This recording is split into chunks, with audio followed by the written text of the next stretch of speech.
Hello, നമ്മൾ ഇന്ന് വന്നേക്കുന്നത് നല്ല ഡെനിമിലുള്ള കളക്ഷന്റെ കോട്ട് സെറ്റ് കാണിക്കാൻ വേണ്ടിയിട്ടാണ്. ഫസ്റ്റ് വൺ നല്ലൊരു ഡാർക്ക് ബ്ലൂ ഷെയ്ഡിലാണ് വന്നിട്ടുള്ളത്. ഇങ്ങനെയാണ് വരാം. ഇതിന്റെ രണ്ട് സൈഡിലും വർക്കൊക്കെ വന്നിട്ടുണ്ട്. പ്രിന്റ് ആട്ടോ വന്നിട്ടുള്ളത്. അതുപോലെ തന്നെ രണ്ട് സൈഡിൽ പോക്കറ്റ് വന്നിട്ടുണ്ട്. ഇത് ഫുൾ ഓപ്പൺ ചെയ്യാൻ പറ്റുന്ന ടൈപ്പ് ടോപ്പാണ്. സ്ലീവ് വരുമ്പം ഇത് ഇങ്ങനെ വരും. ഇത് ഇങ്ങനെയാണ് ടോപ്പ് വരാം. ഇതിന്റെ ബോട്ടം വരുമ്പോൾ ഇത് ഇങ്ങനെ വരും. ഇതാണ് ബോട്ടം വരാം. സൈസ് വരുമ്പോൾ ലാർജും ഡബിൾ എക്സലാണ് അവൈലബിൾ ആയിട്ടുള്ളത്. നെക്സ്റ്റ് നല്ലൊരു ലൈറ്റ് ബ്ലൂ ഷെയ്ഡിലുള്ള കളക്ഷൻ ആണ്.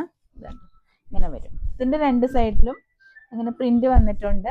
സെയിം അതുപോലെ തന്നെ ഫുൾ ഓപ്പൺ ചെയ്യാൻ പറ്റും. സ്ലീവ് വരുമ്പോൾ ഇങ്ങനെ വരും. ബോട്ടം വരുമ്പോൾ ഇത് ഇങ്ങനെ വരും. ഇതിന്റെ സൈസ് വന്നത് ലാർജ് സൈസ് ആണ്. അതുപോലെ തന്നെ അതിന്റെ ലൈറ്റ് ബ്ലൂ ഷെയ്ഡ്. ഇത്രയും കളക്ഷൻസ് ആണ് നമുക്ക് അവൈലബിൾ ആയിട്ടുള്ളത്. ലിമിറ്റഡ് സ്റ്റോക്ക് ഉള്ളൂ. ബുക്ക് ചെയ്യേണ്ടവര് വേഗം ബുക്ക് ചെയ്തോളൂ. സ്ക്രീനിൽ നമ്പർ കൊടുത്തിട്ടുണ്ടാവും. ഷോപ്പിൽ അവൈലബിൾ ആണ്. ഷോപ്പ് വന്നത് മദീന മൾട്ടി ബൈ ഫസ്റ്റ് ഫ്ലോറിലാണ്. എല്ലാവരും ഷോപ്പ് വിസിറ്റ് ചെയ്യുക. താങ്ക്